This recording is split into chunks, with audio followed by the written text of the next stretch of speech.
Aleluia. O caminho se abriu, Senhor. Tudo consumado está agora. Não há nada que impeça a ação do Teu Espírito nas nossas vidas. Está consumado, Senhor. Está diante de nós a Tua mesa, dando provas disso. Está diante de nós, ó Deus, os elementos que provam que está consumado. Que não há divisão, que não há separação.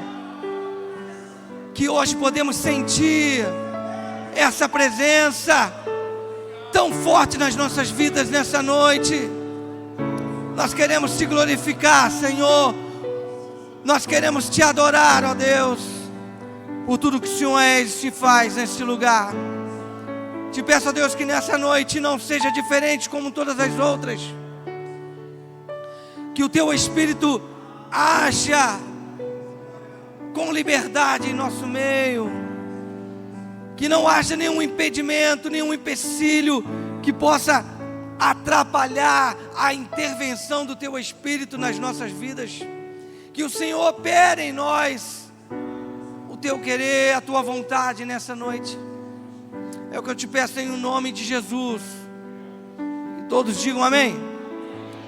Você cumprimente seu irmão, você pode sentar. Logo em seguida você abre a sua Bíblia.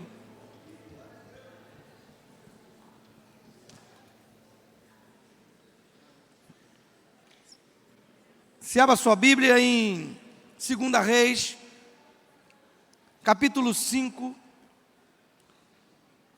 versículo... Nós vamos ler do versículo 1 ao versículo 3.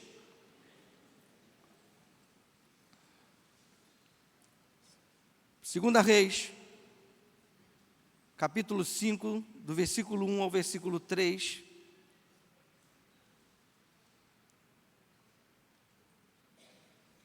Se você achou, diga aí, eu cheguei.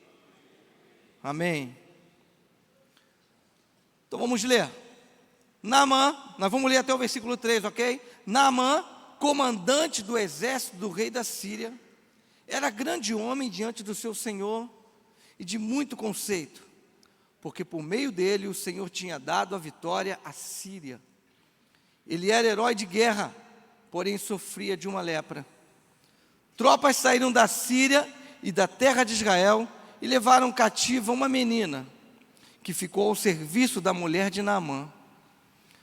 Um dia, a menina disse à sua senhora: quem dera o meu senhor estivesse na presença do profeta que está em Samaria, ele o curaria da sua lepra.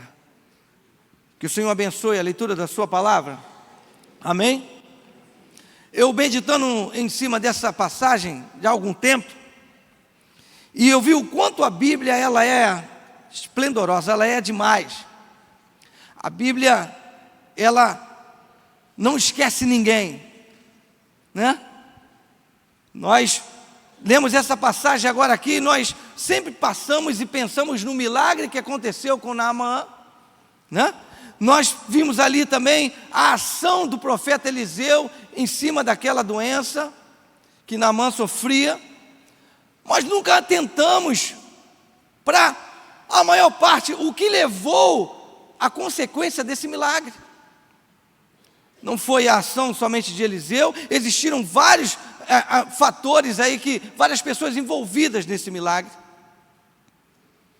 E a Bíblia leva a essa menina, uma menina que aparentemente para nós, né, eu passava por essa passagem milhões de vezes, já li, reli, você também já deve ter passado por ela, e a gente sempre enfatizava esse milagre de Naamã. Mas o ponto principal do milagre desse homem foi essa garota, essa menina.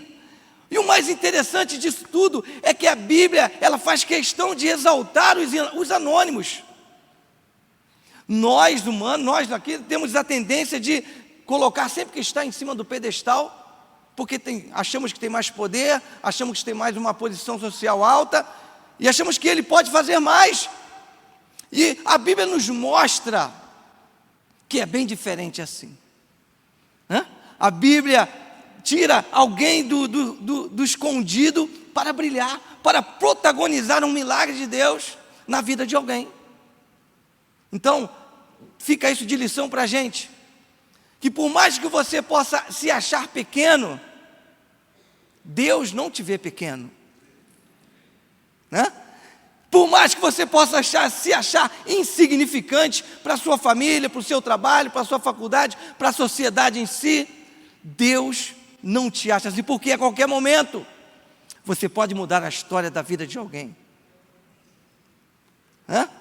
Não espere a ação. Às vezes nós esperamos a ação do pastor, a ação de um diácono, mas Deus pode usar você, assim como usou essa garota, ok? Então, essa menina, como nós lemos aqui, essa menina era serva da mulher de Naamã, da esposa de Naamã, e essa menina ela foi levada, devido a guerras que aconteciam entre Síria e Israel, essa menina foi levada cativo, como nós lemos também na passagem.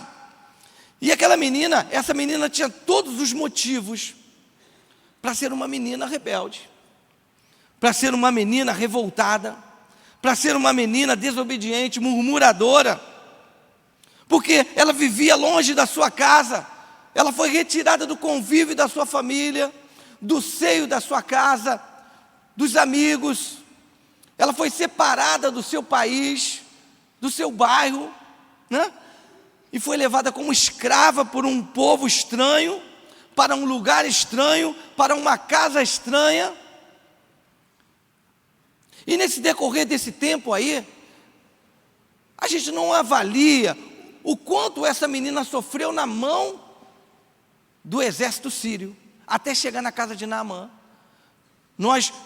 A Bíblia nos coloca já direto ela na casa de Naamã, mas existe uma corrida, um tempo para ela chegar até a casa de Naamã. O quanto essa menina foi sofrida. Ela tinha todos os motivos de odiar os sírios. Ela tinha todos os motivos de não querer nem chegar perto dos sírios, porque eles tiraram dela o direito de viver. Ela era uma pessoa livre e se tornou escrava. E foi viver na casa de uma mulher onde não. E ela foi privada de tudo, de roubar da sua infância. Mas, como diz a palavra de Deus, ela no momento que ela vê que o seu senhor Naamã, por certo, Naamã a tratou muito bem quando esteve na sua casa, a sua esposa a tratava muito bem. Naamã é acometido de uma doença, de uma lepra, e ela diz: quem me dera que o meu senhor estivesse diante do profeta em Samaria, ele o restauraria da sua lepra. Ao ouvir estas palavras, a mulher de Naamã poderia muito bem desprezar essa garota, não é verdade? Ela era, afinal de contas, ela era uma escrava. Uma escrava não tinha voz dentro de uma casa na casa dos seus senhores. Uma escrava não tinha desejos, não tinha vontades. Mas aquela mulher decidiu ouvir a voz, o pedido daquela menina. Mesmo ela na condição de escrava. Mas ao invés disso, ela atentou para as palavras daquela garota. Ela ouviu as palavras daquela tua pequena serva, porque havia algo naquela garota diferente, porque havia algo naquela menina que fazia com que ela acreditasse que Naamã, o seu marido, poderia ser curado se encontrasse o profeta em Samaria. Havia algo naquela menina que as suas palavras conseguiram ganhar crédito diante da sua senhora. Nós não construímos um castelo de uma hora para outra, uma fortificação na nossa vida de uma hora para outra. Tudo é um processo, não é verdade? Se você quer chegar a um nível, você vai construindo aos poucos, e você vai se fortificando, até que você consegue. Tudo é um processo de tempo. Talvez aquela menina, ela demorou algum tempo para que a sua mulher, a sua senhora, pudesse confiar nela, confiar nas suas palavras. E eu separei aqui, que o que me chamou a atenção nessa menina, 3 aspectos que eu achei importantes, que me saltou aos olhos quando li a respeito dela. A primeira coisa que essa menina fez com que a palavra dela surtisse uma diferença, ganhasse crédito diante da sua senhora, foi que a menina, mediante a tudo que ela passou, todas as provações e privações que ela passou, ela não se esqueceu do Senhor. Mediante a todas as lutas, todas as dores, noites de choros, afastada dos seus familiares, ela não se esqueceu que Deus ainda estava com ela. Mesmo vivendo como escrava na casa de alguém estranho, Deus ainda estava com ela. Deus ainda não a havia abandonado, não tinha abandonado. E nós tiramos uma lição acerca disso. Nós temos a tendência de esquecermos do Senhor quando algo ruim ou quando estamos passando por um opróbrio, por um problema difícil. Na maioria das vezes, nós ficamos procurando os culpados porque estamos vivendo ou passando aquela enfermidade, ou passando uma luta familiar, ou uma situação financeira difícil. Nós colocamos a culpa em quem? O primeiro culpado que nós achamos é o Senhor. Porque Deus, a gente não fala isso? Deus, por que isso aconteceu comigo? Porque o Senhor permitiu isso? Por que o Senhor deixou o meu marido ir embora? Porque o Senhor deixou a minha situação estar dessa forma?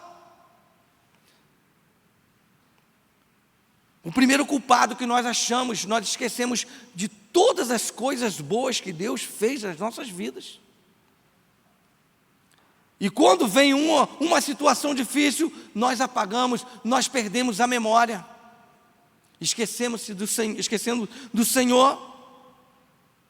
E a primeira decisão que nós temos tomado, em muitas das vezes, é irmos embora da igreja. Porque quando saímos da igreja, a nossa memória a respeito de Deus é apagada.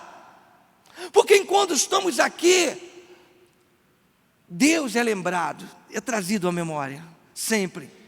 Mas quando nos saímos deste lugar, onde Deus é adorado, Deus é celebrado, Deus é reverenciado, passamos fora algum tempo, Deus vai se apagando da nossa memória e do nosso coração, até que Deus totalmente desaparece das nossas vidas. Salomão, em Eclesiastes 12, 21, diz assim, isso você pode também lembrar pensar que é uma passagem totalmente voltada para jovens. Mas eu também pensando acerca de Salomão, eu peguei algo abrangente para a minha vida, porque eu não sou mais tão jovem. E aquela passagem está sempre ali, para mim. Ela não se apagou, né?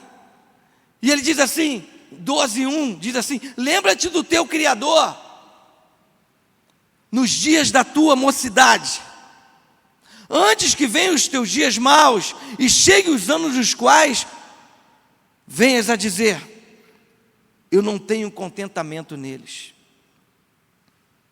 Salomão diz, e nós achamos que ele fala a respeito de jovens, sim, mas eu digo para você nessa noite, para que você lembre do Senhor, do seu Criador, enquanto você ainda tem saúde, enquanto os seus músculos ainda são fortes, enquanto há jovialidade no seu corpo, enquanto a sua cabeça ainda funciona bem, né? Porque aos idosos, meus amigos da terceira idade, mesmo que os seus corpos não respondam mais como vocês eram tão jovens. Eu sei que as suas cabeças, as suas mentes, os seus cérebros ainda continuam jovens, porque o cérebro não envelhece. Então lembra-te do teu Criador, ainda que o teu corpo não responda. Mas se você, há força em você, há vigor em você, lembra-te de Deus. Antes que venham, porque Ele ainda te avisa, antes que venham os dias maus sobre a tua vida. E você não achará contentamento nele, não achará alegria nos seus dias.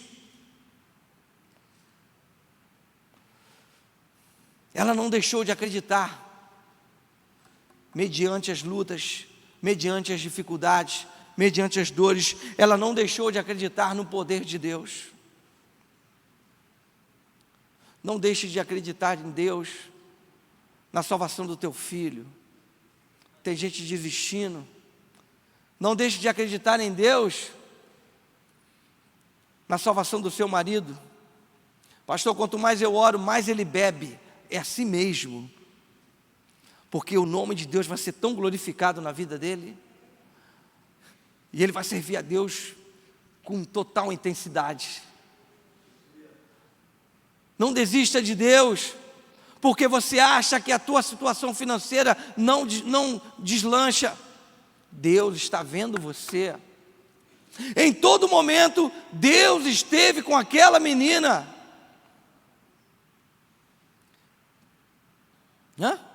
Jesus, quando foi lá para os céus, preparou os discípulos lá em João 14, ele falou: olha, eu vou para o Pai, vocês vão ficar sozinhos por um tempo, mas olha só, vocês não vão estar sozinhos não. Eu vou te enviar um consolador, alguém que vai andar com você. Você não está sozinho. Então, não encontre culpado para as suas dores. Não encontre culpados. Não coloque a culpa sobre a igreja e sobre Deus na situação que você está vivendo. Olha para você. Dá uma olhada no espelho e vê quem está errando. Não é?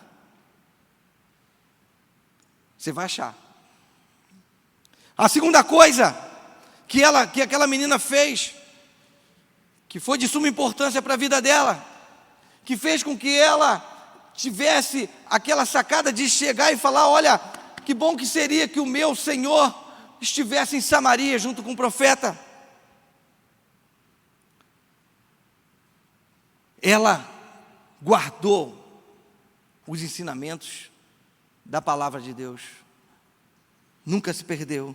Nos momentos difíceis, não adianta o positivismo, os livros de autoajuda, as palavras de incentivo, isso não vai fazer com que a sua fé acelere, isso não vai ser capaz de gerar fé em você. Não adianta procurar as editoras de autoajuda, ouvir autores de autoajuda, porque isso não vai trazer a você fé. Não vai gerar em você fé. Não vai gerar, porque nos momentos difíceis, olha como é importante, nós estamos vivendo um tempo que as pessoas, elas não buscam a Bíblia mais. Elas não leem mais. Elas vivem do que cai da plataforma. Mas elas por si só não se alimentam, não ouvem Deus, não leem a palavra de Deus, não guardam os versículos na sua cabeça, porque isso é muito importante para nós. Porque no momento da adversidade, vai vir um versículo na minha cabeça e eu vou me fortalecer em cima daquela palavra. É isso que te faz firme, e é isso que mudou a vida daquela garota. Ela se fortaleceu nos ensinamentos de Deus. Ela não deixou se apagar a palavra de Deus dentro dela. Em Lamentações 3:21, é algo que a gente deve fazer quando estamos nos momentos difíceis, quando achamos que não temos mais saída. Lamentações 3:21 diz que nós devemos trazer à memória aquilo que nos traz esperança. E a memória, aquilo que nos traz esperança, é a palavra de Deus. Não adianta eu ler autores que não tem nada a ver com a Bíblia. O que me traz esperança é o que Deus diz dentro deste livro. E muitos estão sem esperança, porque não conhecem, não querem abrir, não querem ler, não querem estudar a palavra de Deus.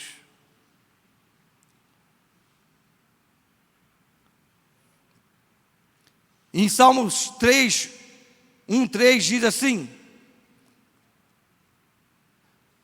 ou melhor, Salmo 1 diz assim: como é feliz aquele que segue o conselho dos ímpios, e não consegue o conselho dos ímpios, não imita a conduta dos pecadores, nem se assenta na rota dos escarnecedores. Ao contrário, a sua satisfação está na lei do Senhor,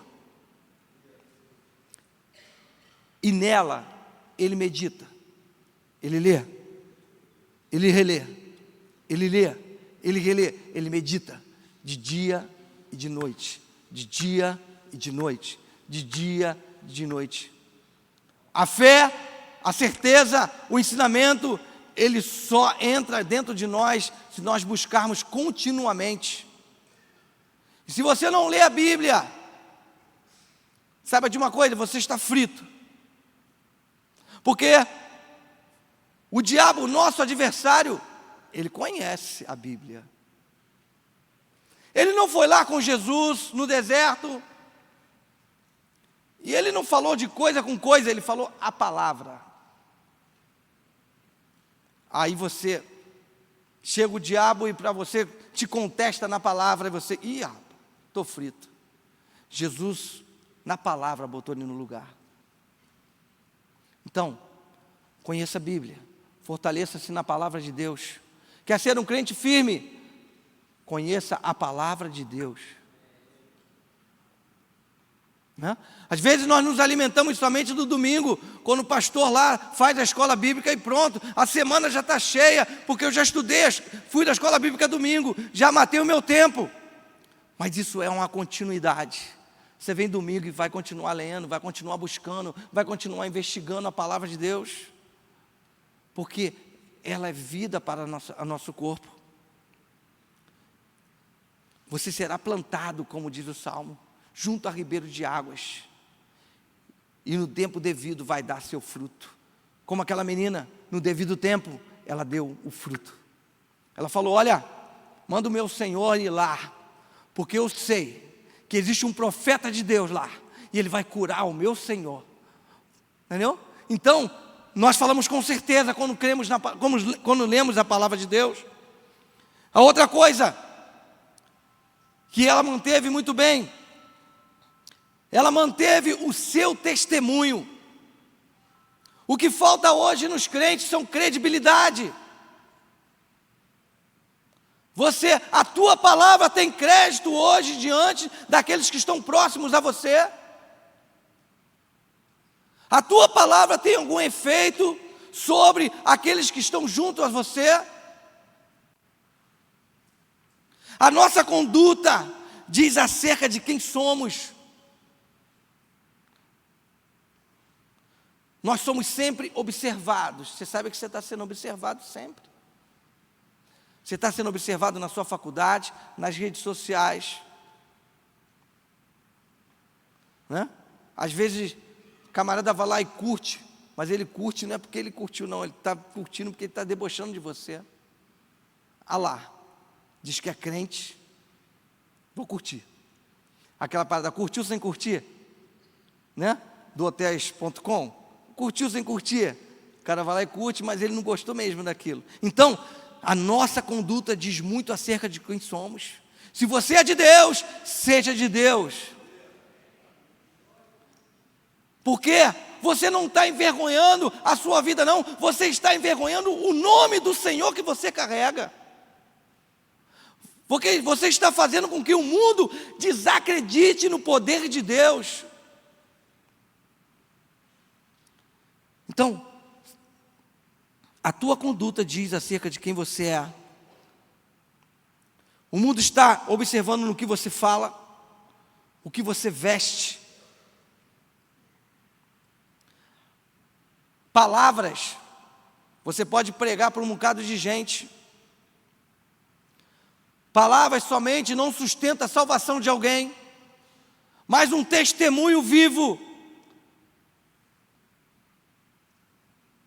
ele segura a salvação de alguém. Um testemunho faz toda a diferença na vida de uma pessoa. Você não pode falar uma palavra: pastor, eu sou tímido, eu não prego, eu não sei falar. Testemunhe com atitude. Você vai ser um grande pregador se você testemunhar de Cristo de verdade, sem falar uma palavra. O mundo está em busca de exemplos.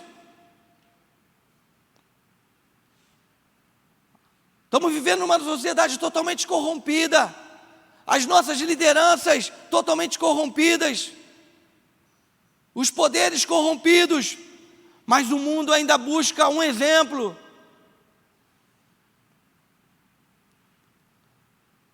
Seja você testemunho dentro da sua casa. Comece por lá. Aquela menina era apenas uma escrava. A sua palavra passou a ter peso devido ao seu testemunho.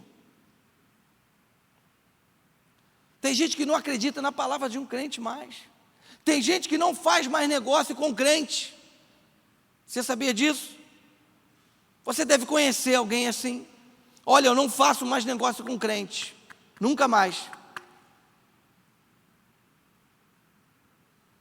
A nossa palavra, como diz a Bíblia, deve ser sim, sim, não, não. Que você possa ter isso dentro do seu coração, ter isso, começar a mudar a sua conduta, porque se você quer mudar o mundo, não adianta mudar da boca para fora, é necessário agir, testemunhar, ter atos de mudança.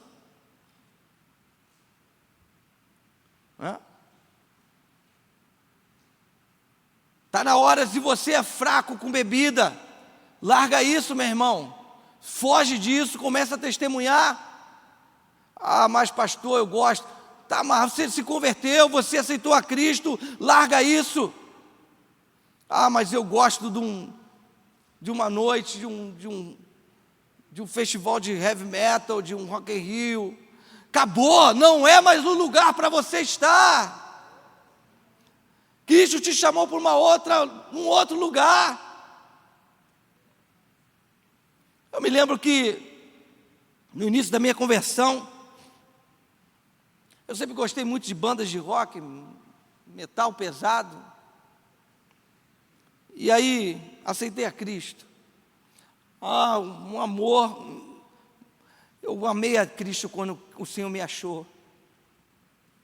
E aí tentado uma vez, porque se a gente se afasta um pouco da igreja, naquela conversinha do mundo, vamos ali. E aí bateu aquela vontade de ir. Só dois casos, só no meu início de conversão. Depois eu nunca mais, eu fiquei tão envergonhado, porque o próprio Deus falou para mim, ó, sai daí, você não é mais desse lugar. Um mundano me jogou para fora. Sai daqui. Eu falei, mas não posso ficar. Não, você não é mais daqui. Uma pessoa do mundo me olhou e falou assim, ô Henrique, sai daqui, cara. Você não pertence mais a esse mundo, não. Você não é crente? Eu falei, sou. Então some daqui que você não é mais daqui. Eu falei, caramba, é Deus falando para mim. Eu fui na primeira festa, tinha 2 festas. Eu fui na primeira, fui enxotado. Você não é mais daqui. Fui na segunda, vou sair da outra, vou lá na outra. Fui enxotado de novo.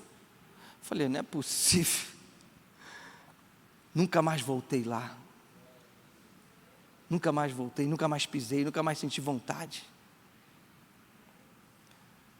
Porque quando Cristo chama a gente para uma obra, a gente também tem que querer entrar nessa obra. Existem 2 vontades. A vontade de Deus e a minha vontade, ela tem que estar aliada a Deus, para nós andarmos juntos. E eu tenho que ter o desejo de mudar. Porque se eu não mudar e continuar fazendo as mesmas coisas, Cristo não foi glorificado na minha vida. Mas se eu quero que Cristo seja glorificado na minha vida, eu preciso mudar as minhas atitudes. Como diz na palavra de Deus, eu preciso me despir do velho homem e me vestir do novo. Eu preciso deixar as coisas velhas embora e possa me apossar das coisas novas.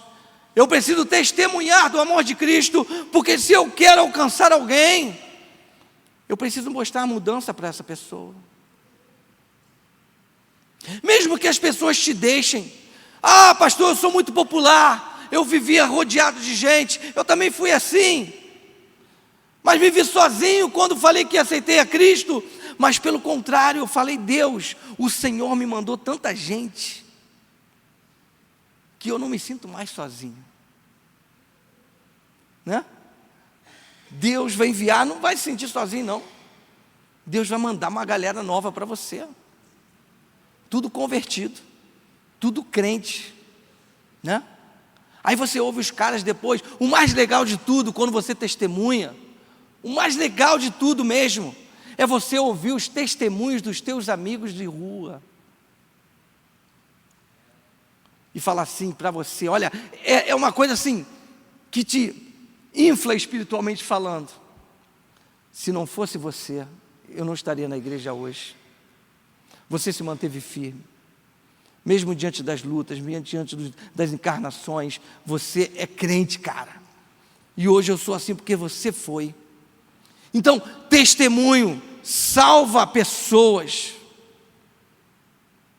Existem muito mais pessoas arrastando gente para o inferno do que para o céu. Entregar um folheto vai muito além, né?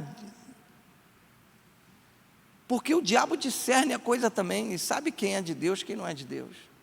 Lembra daqueles camaradas que foram lá expulsar o demônio em nome de Paulo? O demônio falou, Paulo e Jesus eu conheço, mas quem é você? Eu não te conheço, não. Você é dos meus. Então, testemunhe de Cristo. Essa menina testemunhou. Com isso, ela conseguiu não somente salvar a vida do seu Senhor, mas também de toda a sua casa. Ela não somente alcançou a cura de Naamã, mas também ela fez com que Naamã se prostrasse diante de Deus e passou a servi-lo. Ela conseguiu a cura e a salvação de Naamã. Talvez você ache, foi o profeta Eliseu que fez isso, que curou, que fez, que mandou ele mergulhar lá no rio. Mas toda uma atitude começou de alguém desconhecido, alguém que não tinha referência, alguém que não estava no top of mind das coisas do Evangelho, alguém top gospel, não. Alguém que começou um trabalho lá atrás, anônimo, testemunhando, de formiguinha, ninguém, não sendo notado, mas que alguém via lá, aquele camarada ali tem Deus, eu vou fazer o que ele manda. Então, como diz lá em 1 Coríntios 10, 32, que nós, diga assim, não se tornem motivo de tropeço, nem para judeus, nem para gregos, nem para a igreja de Deus. Que o nosso testemunho não seja motivo de tropeço, como diz o apóstolo Paulo, nem para judeus, nem para gregos, e nem para a igreja de Deus. Que você possa ser exemplo, na rua, em casa, na igreja. Porque tem gente que tem aquele poder da maçaneta, né? Já viu o poder da maçaneta? Aquele é uma bênção, aquele é o irmão aleluia, aquele é o irmão glória a Deus, o irmão que, mas chega em casa ele é o demônio, a mulher nem quer ver ele pintado, os filhos não querem nem chegar perto, mas na igreja ele consegue ser uma bênção. Então que você possa testemunhar, que você não sirva de escândalo, mas que você possa levar a Cristo de fato como Ele é, né? Não precisa ser alguém que esteja em destaque, seja você, que Deus vai te usar e glorificar o nome dEle na sua vida, na vida daqueles que estão perto de você. Não olhe para você como um escravo, porque aquela menina não se olhou, não se diminuiu para poder falar com a sua senhora. Diga com autoridade, porque aquele que testemunha fala com autoridade, porque ele sabe a quem serve, né? Porque a gente não pode, se nós testemunhamos, nós podemos falar para o demônio: sai, em nome de Jesus. O demônio sabe com quem ele está falando, ele vai sair. Mas se você não testemunha, o diabo vai dar uma gargalhada na sua cara, né? E como na maioria das vezes acontecem, quando você não corre do demônio, né? Você não quer nem botar a mão nele e foge. Então, para concluir, que você possa manter sempre vivo estes 3 aspectos na sua vida: lembrar do Senhor, guardar a sua palavra e manter o seu testemunho de crente.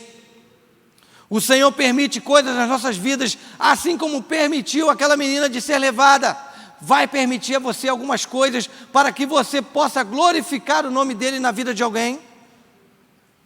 Às vezes um sofrimento, que nós achamos ser um sofrimento, pode ser uma ponte para sermos usados na vida de uma pessoa.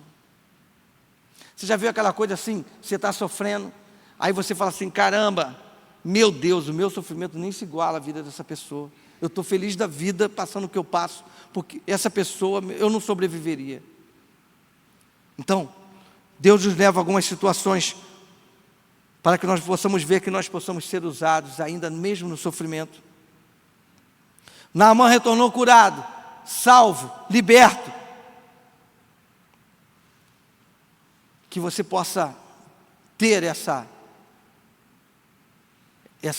esse desejo de mudar a vida de alguém, de não olhar se tornar inferior. Nós temos a tendência de nos inferiorizar, né? Ah, não tem condição, o pastor tem, mas eu não tenho. Deus chamou você. Deus não te chamou e te salvou para marcar tempo na terra. Deus te chamou para te usar. Entendeu? Deus te chamou para te usar. Agora, se coloque na posição de usado, né? De objeto na mão de Deus, para que Deus possa usar você. Amém? Vamos ficar em pé.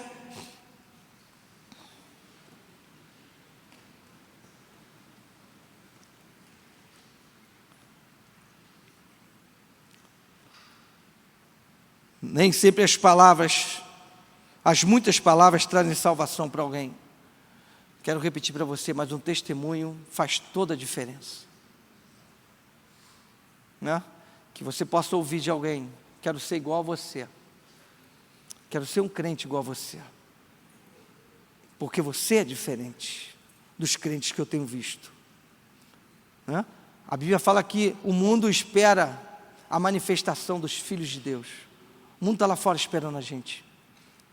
Só falta a gente demonstrar esse poder lá fora.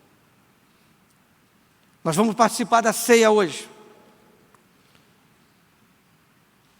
E a ceia é algo que nos reporta a memória do sacrifício de Cristo. É o momento onde Cristo nos faz lembrar da sua morte e da sua ressurreição. Assim como aquela menina se lembrou de Cristo, se lembrou do seu Deus. Que você nessa noite não veja esses elementos como somente um pão e um suco de uva, mas que vocês possam trazer à memória o sofrimento e a ressurreição, a morte e a ressurreição de Cristo Jesus. Aquele que veio glorificar o seu nome na sua e na minha vida. Aquele que te achou onde você achava que não tinha mais jeito, Ele apostou todas as suas fichas em você. Falou: você é meu. Você é meu. Vem cá que eu vou te usar. Vou trabalhar a sua vida. Vou fazer você um outro homem. Nós olhamos para esses elementos e muitas das vezes achamos que é somente algo que compõe o culto da igreja uma vez por mês. Mas é algo que a igreja deve lembrar sempre e ver esses elementos como algo de suma importância para a sua vida. É onde nós renovamos a nossa aliança com Cristo. É onde nós, quando pegamos o cálice e o pão, nós estamos dizendo: Senhor, eu estou aqui mais uma vez contigo, e vou continuar caminhando, e vou continuar testemunhando de Ti, e vou continuar falando do Teu amor, e vou continuar dizendo que o Senhor é Deus. Quando eu pego os elementos, eu trago isso à memória, eu renovo a minha aliança com Cristo, eu assino um novo contrato e falo: Senhor, eu continuo firme em Ti.